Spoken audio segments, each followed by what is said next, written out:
చిన్నగారు 5 ఏళ్ల కష్టం, 5 ఏళ్ల నుంచి నిరీక్షించినటువంటి అమరావతి రైతులు సుమారు 2335 రోజులకు పైగా దీక్షలని విరమించిన పరిస్థితి. మళ్ళీ అమరావతికి పూర్వవైభవం వచ్చే దిశగా పనులు కూడా ప్రారంభమైనాయి. ఏం చెప్తారు? ఈరోజు చంద్రబాబు నాయుడు గారు సీఎంగా ఆయన అధికారికంగా ఆయన తన ఛాంబర్కి వెళ్ళబోతున్నారు. దీని మీద మీ అభిప్రాయం ఏంటి సార్? సార్, జై అమరావతి, జై హో అమరావతి. మేము 5 సంవత్సరాలు రాజధాని కోసం పోరాటం చేశాము. చంద్రబాబు నాయుడు గారు ముఖ్యమంత్రి ఎప్పుడు అవుతాడా, ఈ రాజధాని ఎప్పుడు కడతాడా అని చెప్పేసి 5 ఏళ్ళు కంటి మీద కునుకు లేకుండా కూడా మేము పోరాటం చేస్తూనే ఉన్నాము. అదేవిధంగా సైకో ప్రభుత్వం జగన్మోహన్ రెడ్డి మమ్మల్ని చాలా ఇబ్బంది పెట్టారు.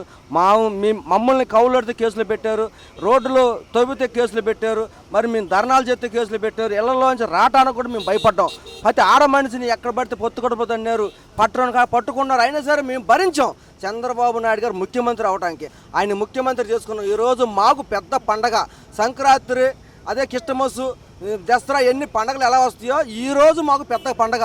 చంద్రబాబు నాయుడు గారిని వెంకటపాలెం గ్రామం నుంచి మేము పెద్ద ఎత్తున పూల వర్షంతో అనేక రకంగా మేము ప్రతి కార్యక్రమాలు చేసుకుంటూ చంద్రబాబు నాయుడు గారిని ఈ సీడాక్స్ రోడ్డు మీదకి తీసుకుంటూ వెళ్తున్నాము.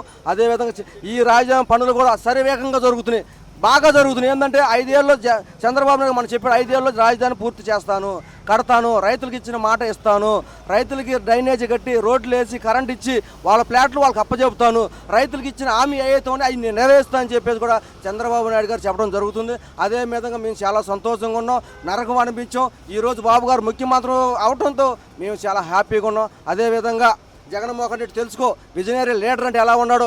ఈ సీడాక్స్ రోడ్డు పైన 5 సంవత్సరాలు అవుతుంది నువ్వు లైట్ వేయటానికి. ఇదే చంద్రబాబు నాయుడు, నేను చంద్రబాబు నాయుడు అనే దానికి ముఖ్యమంత్రి అవ్వగానే సీడాక్స్ రోడ్డు మొత్తం కూడా లైట్లు వెలుగులు కాంతులతో ఉన్నాయి. ప్రతి ఒక్క జంగిల్ క్లియర్ అయిపోతుంది. అంటే బాబు గారు ముఖ్యమంత్రి అయితే నీ రాజధాని ప్రాంతంలో జంగిల్ క్లియర్ అవుతా. ఆ రోజు నువ్వు చెప్పావు జగన్మోహన్ రెడ్డి, నేను 1450 గజాలు ఇస్తాను దళితులు కన్నావు, 1450 గజాలు ఇచ్చావా? దళితులు కవులు చెల్లించావా? 5 ఏళ్ళు దళితులు చాలా ఇబ్బంది పడిపోయారు, వలసపోయి బతికి పిల్లలు చదివించుకోవడం కూడా చాలా ఇబ్బంది పడ్డారు. ఇదే విధంగా చంద్రబాబు నాయుడు గారు మాకు దేవుళ్ళలాగా వచ్చాడు. ఈరోజు ప్రజలందరూ కూడా నమస్కారం చేస్తున్నాం. ఏంటంటే మేము చేసిన పాదయాత్రలు చేసాం అమరావతి రాజధాని కోసం. మరి మమ్మల్ని రోడ్డు మీద కూర్చోబెట్టి భోజనాలు పెట్టించారు, మాకు ఉండటానికి నివాసం లేకుండా చేశారు. మేము అయినా భరించి చంద్రబాబు నాయుడు గారి కోసమే భరించాం. ఏంటంటే ఆయన ముఖ్యమంత్రి అయితేనే ఈ రాష్ట్ర ప్రజలు బాగుంటారు, ఆయన ముఖ్యమంత్రి అయితేనే ఈ రాష్ట్ర యువత మొత్తం కూడా ఉద్యోగాలు చేసుకుంటారు, ఆయన ముఖ్యమంత్రి అయితేనే ప్రతి పనివాడు కూడా పని చేసుకోవడం పని ఉంటుందని చెప్పేసి కూడా మేము గట్టిగా నమ్ముతున్నాం. అదేవిధంగా చంద్రబాబు నాయుడు గారు అనుకున్న ఆయన కూడా నెరవేరుస్తారు, ఈ రాజధాని పూర్తి చేస్తారు. సుమారు 300 మంది రైతుల బలిదానం అండి. ఆ రోజున ఎవరైతే ఈ 3 రాజధానులు ప్రకటించారో ఆ వార్త తెలిసినప్పటి నుంచి కూడా ఎంతోమంది అసూలు బాసిన పరిస్థితి, గుండాగిపోయిన వాళ్ళు ఉన్నారు. వాళ్ళందరికీ కూడా ఈ విజయంతో నివాళులు అర్పించారనుకోవచ్చా సార్? అంటే రాష్ట్ర ప్రజలు మొత్తం కూడా అమరావతి రైతులు స్వాగతం పలికారండి. ఎందుకంటే వాళ్ళు 1 ఎకరం భూమి ఇవ్వాలంటే ఎంతో కష్టం. మన ఎకరం పక్కోడు గట్టు దున్నితే తగులాడుకుంటాం. అదేవిధంగా మా తాత తండ్రులు సంపాదించిన ఆస్తులు మొత్తం కూడా రాజధానికి ఇచ్చాం. అదే భూమి రాజధానికి ఇచ్చినప్పుడు తండ్రులు ఏం ఆలోచిస్తారు? మా పిల్లలకు బాగుండాలి, వాళ్ళ భవిష్యత్తు బాగుండాలని చెప్పేసి ఎప్పుడైతే జగన్మోహన్ రెడ్డి 3 రాజధానులు అన్నారో 300 పైచిలకు చనిపోయారండి, హార్ట్ అటాక్ వచ్చింది. అదేవిధంగా నేను కూడా దానికి బాధ్యతనే. మా అమ్మగారు ఫస్ట్ రోజు నుంచి కూడా ధర్నాలు చేస్తూనే ఉండేది. మా అమ్మకు కూడా చనిపోయింది మన ఈ మధ్య హార్ట్ ప్రాబ్లం వచ్చి. అదేవిధంగా అందరూ కూడా దీనికి ఆమోదించారండి, రైతులందరూ కూడా స్వాగతం పలికారు. అదేవిధంగా చంద్రబాబు నాయుడు గారు ముఖ్యమంత్రి అయినా అందరూ కూడా ఆనందపడ్డారు. చివరిగా పునర్వైభవం వచ్చిందనుకోవచ్చా చిన్నగారు? అంటే ఇన్ని రోజుల తర్వాత మళ్ళీ అమరావతికి పునర్వైభవం ఈ తెలుగుదేశం పార్టీ అంటే చంద్రబాబు నాయుడు గారు కానీ కూటమి గెలుపొందడంతో అది చంద్రబాబు నాయుడు గారు శాతం పునర్వైభవం రావడం ఆయన వల్ల ఇద్ది. ఇంకా ఆయన తప్ప ఎవరు ఈ రాజధాని కట్టలేడు, కట్టే మొగడు పుట్టడు కూడా. అది చంద్రబాబు నాయుడు సాధ్యం అని చెప్పి నేను చెబుతున్నాను సార్. ఈ రోజున చంద్రబాబు నాయుడు గారు సీఎంగా ఆయన సీఎం కుర్చీలో కూర్చోబోతున్నారు, సచివాలయానికి వెళ్ళబోతున్నారు.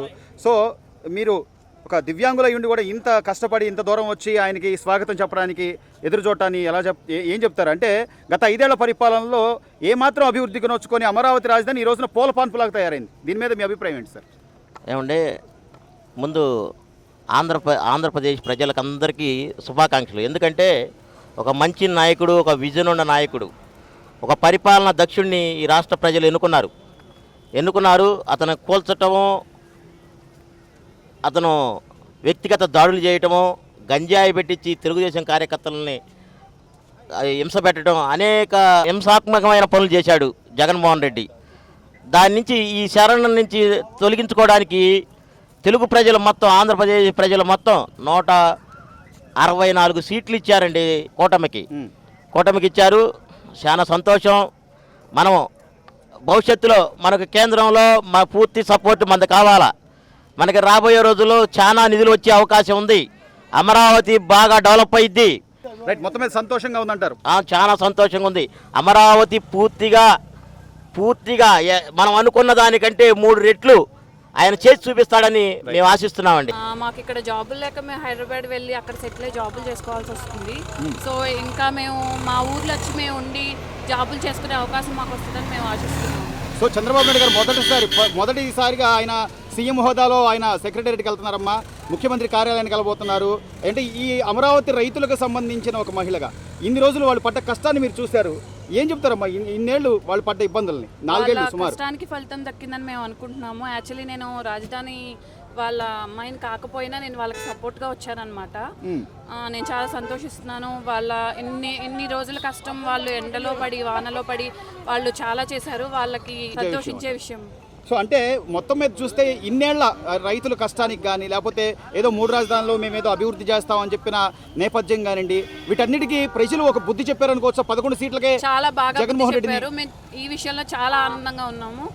వాళ్ళకి అసలు 11 కూడా రాకూడదు. ఇది మాత్రం చాలా సో ఇదంతా రాష్ట్ర ప్రజల విజయం అనుకోవచ్చా? అంటే 5 కోట్ల ఆంధ్రుల విజయం. అవును, ఇది ఒకళ్ళు కాదు, ఇన్ని కోట్ల మంది కష్టపడి తీసుకొచ్చిన విజయం ఇది. చాలా దూరాల నుంచి వచ్చి ఓట్లేసాం మేము. అలాగా మాలాగా చాలా మంది వచ్చారు. అలా అందరూ కలిసి తీసుకొచ్చిన విజయం ఇది. ఒక ఐటీ ఉద్యోగిగా ఏం చెప్తారంటే ఇక ముందు మనం ఇతర రాష్ట్రాలకు వెళ్లకుండా మన అమరావతిలోనే ఉద్యోగాలు చేసుకునే అవకాశాలు వస్తాయని మేము చాలా ఆశిస్తున్నాము. కన్ఫామ్ వస్తుంది, ఆ నమ్మకం మాకుంది.